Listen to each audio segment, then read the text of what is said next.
Штипјани нема да постат по повод празникот Рождество Христово или познатиот празник Божик. Некои поради здравствени проблеми и месечни терапии, други поради навика, а трети затоа што сметаат дека постат само оние што немаат доволно финансии. Со оглед фактот дека постот е речиси подзаборавена практика кај луѓето, останува само прашањето дали има некој кој воопшто пости. Не можам, јас сум дебетац во шекерашката и таблетите можам терапията да ја пијам. Кад нас у нашата зграда никој не пости.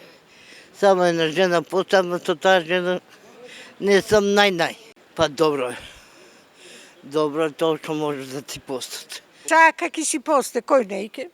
Кој може да издржи убаво е, кој не може. Ја не постам. Искрено да си кажам. А постили ли сте некогаш? Не. Она посте, ама великденските. Вака не.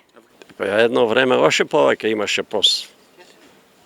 Пред 100 години таму, па јас сум посела бил таму. Постењето се траеше цело време. Кој нема. Да, бе, ние младежо не употребува тоа. Старците очекуваат за да уштедат нешто. И што ќе постам? Ако имам пари, нема да постам. Ако немам, ќе посташ сигурно. Не практикуваат. Најповеќе што немат пари, тие повеќе постат. Не. Вие ќе постите ли? Не. Не постам. За среќа при самата анкета по повод денешната тема, Емнет пронеде само еден анкетиран со граѓанин, кој постот го практикува и денес и представува период во кој се отрага од секојдневните проблеми. Да. А што си јадете во какво постите? Па што ќе јадеме? Постно јадење. Мислам леќа, град, ориз, компири. Има и постни.